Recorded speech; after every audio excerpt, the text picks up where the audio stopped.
Hai sobat penelusuran amatir. Halo semuanya, apa kabar?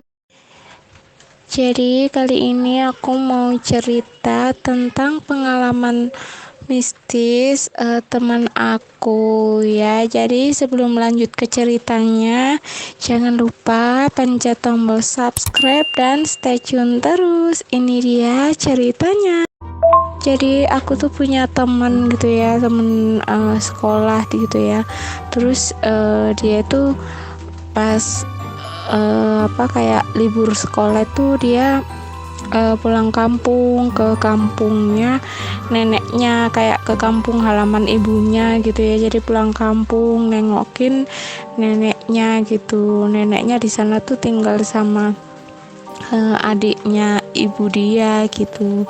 Terus di sana tuh posisinya tuh katanya temen aku tuh kayak desa pedesaan gitu ya, masih rumah sama kebun. Jadi tuh lebih padat kebun daripada rumah gitu. Jadi jarak antara kebun sama rumah itu agak-agak jauh gitu, nggak kayak berdempetan kayak di sini gitu ya.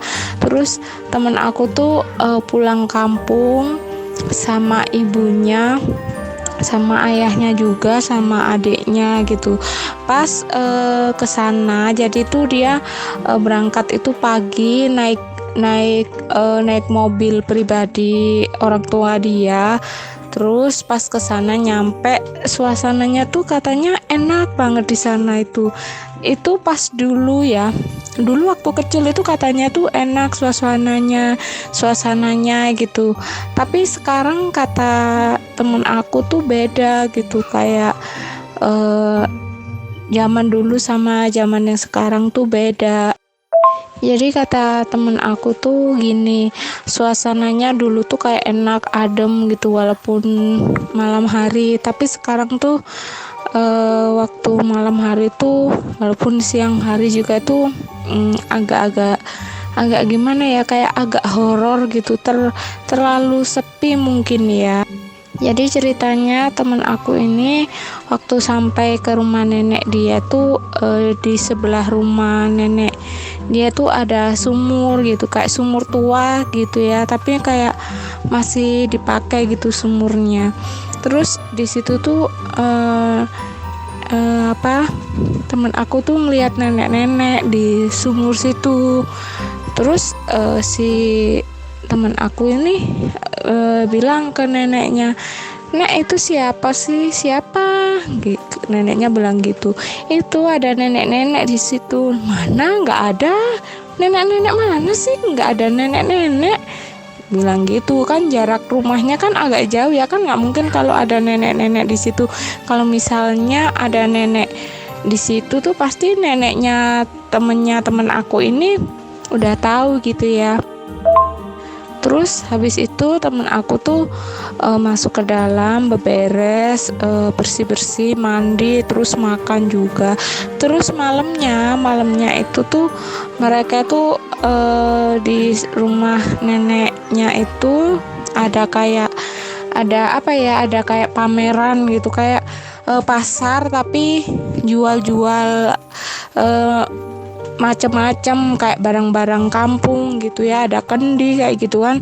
Terus neneknya tuh mau ke pasar, kan kalau malam kan biasanya di sana tuh pasar juga buka ya. Terus akhirnya temennya temen aku ini ikut gitu. Terus pas ikut itu mereka jalan kaki karena lokasinya tuh nggak terlalu jauh sebetulnya. Kata neneknya sih nggak jauh gitu, deket kok gitu, padahal tuh kata temen aku tuh lumayan jauh gitu. Terus jalannya tuh ngelewatin kebun-kebun warga gitu, kebunnya orang situ juga. Kan biasanya kalau di kampung kan ada rumah, terus pekarangan, kebun, terus rumah, terus kebun, kayak gitulah ya.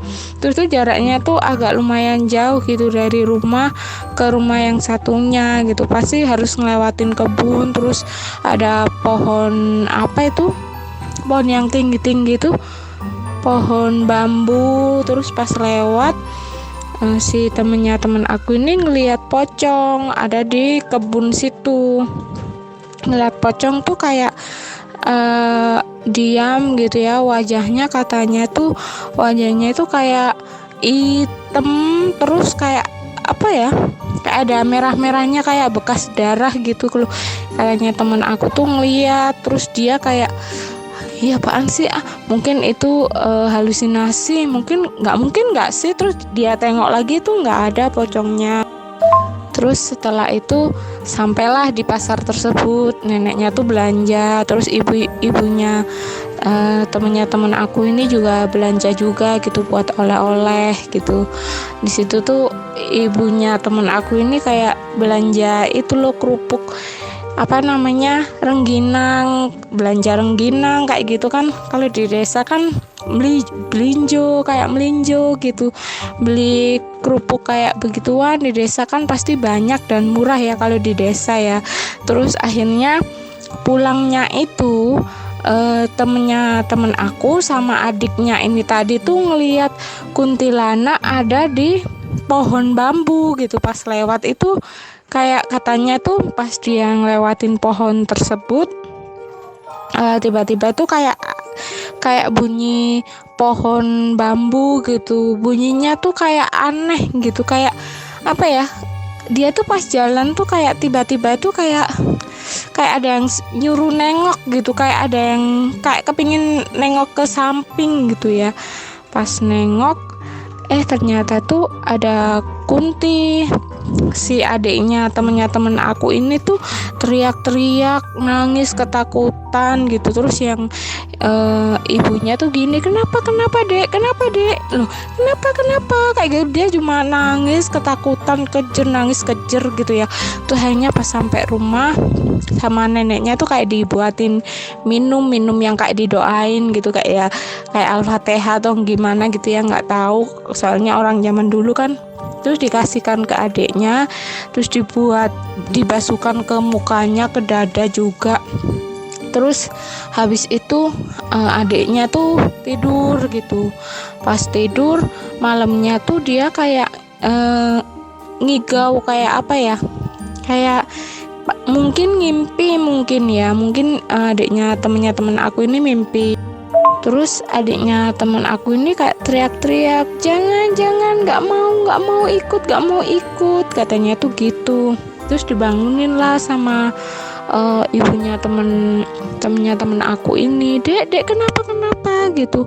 Tuh hanya tuh dia cerita malam itu tuh, dia cerita, aku kemarin itu malam-malam itu ngelihat cewek pakai baju putih, rambutnya panjang, terus ada di kebun bambu gitu, kayak apa, tangannya tuh melambe-lambe gitu mau. Terus tiba-tiba tuh makin lama tuh Kuntinya tuh mau mendekat ke aku gitu mah gitu. Katanya tuh Kuntinya tuh kayak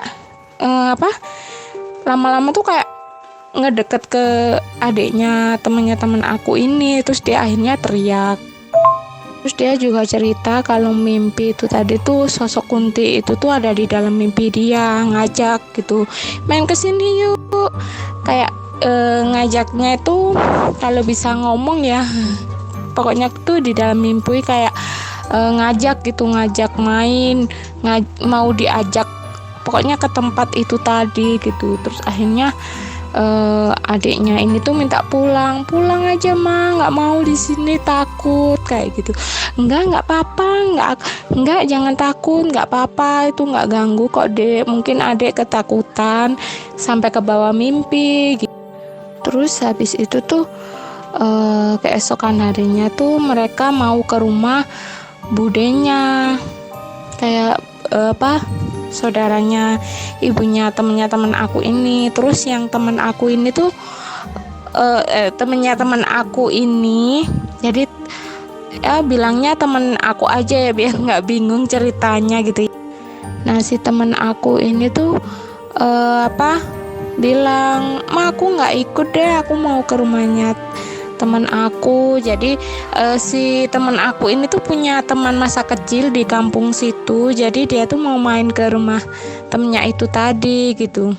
Oh ya udah, nanti mama nggak jadi, nanti mama kalau kamu nanti langsung aja ya ke pulangnya, jangan sore-sore gitu. Terus kuncinya mama bawa gitu. Oh iya ma.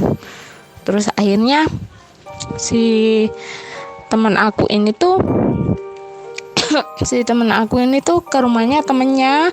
Terus si orang tuanya ini tadi tuh itu ke rumahnya saudaranya itu, ke saudaranya. Terus itu temen aku ini pulangnya malam dari temennya situ gitu ya. Sama temennya tuh diajak ke rumahnya temennya yang lain, soalnya dulu tuh dia TK-nya, sekolah TK itu ada di kampung situ. Jadi mereka tuh keluar pulang agak malam gitu ya, pulangnya tuh kayak habis isya gitu lah.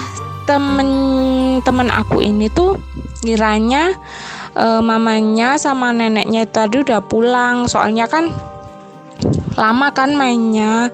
Terus akhirnya dia pulang, buka pintu, ternyata itu ada neneknya. Nek, mama mana gitu. Neneknya ini tadi tuh diem aja gitu. Nek, lapar nih nek, ada makanan apa? Kayak gitu. Terus neneknya tuh cuma ada lauk yang ada di piring tuh cuma dikasihin ke anaknya. Tapi terus pas mau makan, neneknya ini tadi tuh kayak jalan ke kamar. Terus yang mamanya ini tuh telepon, halo kak, kayak gitu. Halo mama di mana? Kayak gitu, bilang gitu. Mama lagi ada di rumah Bude. Nanti kamu kalau pulang langsung nyusul ke sini aja ya, mama soalnya belum pulang sama nenek. Hah? Nenek ada di situ? Terus temen aku tuh bilang gitu, iya nenek ada di sini. Loh, aku ini ada di rumah ma, ada di rumahnya nenek. Nenek tadi tuh ada, aku malah minta makan. Tadi tuh dikasih makan sama nenek. Enggak, orang nenek di sini. Hah, yang bener ma, iya nenek di sini. Jadi tuh rumahnya budenya, pokoknya saudaranya ibunya temen aku tuh nggak jauh dari situ gitu. Kalau jalan tuh harus ngelewatin kebun gitu. Jadi kalau jalan tuh harus ngelewatin kebun gitu ya. Terus akhirnya temen aku ini tanpa pikir panjang, lauknya tadi ditaruh, dia nggak jadi makan, dia cuma bawa HP. Akhirnya lari lah, soalnya tuh dia mikir gini, hah tadi nenek ada di rumah kan, kok mama telepon nenek ada di rumahnya Bude kayak gitu kan. Terus akhirnya dia lari nggak pakai sendal, rumahnya neneknya tuh kayak dibiarin, nggak ditutup, nggak dikunci. Akhirnya dia lari sekenceng-kencengnya. Lari pun itu tadi tuh ketemu Kunti di pohon bambu itu tadi. Makin kejer dia lari sampai nggak pakai sendal, sampai dia tuh kayak nginjek batu, kakinya tuh sampai nginjek batu kan. Di situ kayak banyak batu kan, jalannya nggak terlalu aspal gitu kan. Nginjek batu sampai berdarah-darah gitu ya, tapi berdarahnya ya nggak yang parah sih, cuma berdarah gitu aja. Dia sambil lari ke rumah budenya, sampai di rumah budenya dia cerita. Terus akhirnya ya ampun, makanya kan tadi udah dibilangin, udah di WA sama mama kalau mama ada di rumahnya Bude belum pulang gitu, kamu nyusul aja ke sini. Tapi kamu nggak bales-bales gitu. Terus dia bilang baterai aku habis ma, terus HP aku juga mati gitu. Pas terakhir mamanya telepon kan, di rumahnya temennya itu kan pedesaan ya, jadi tuh nggak ada sinyal. Terus pas sampai rumah neneknya itu baterainya tuh kayak tinggal sedikit gitu. Jadi mamanya pas telepon tadi kayak bilang mama di rumah Bude gitu, tuh HP-nya langsung mati gitu loh. HP-nya tuh baterainya langsung habis, langsung mati semuanya. Terus akhirnya dia lari itulah. Terus akhirnya kakinya dioper sama neneknya sama budenya gitu. Oke teman-teman, sekian ya cerita dari teman aku kali ini. Ini pengalaman mistis dari teman aku. Terima kasih banyak yang sudah mengikuti video aku, dan jangan lupa subscribe. Tunggu kita di next video ya. Bye bye.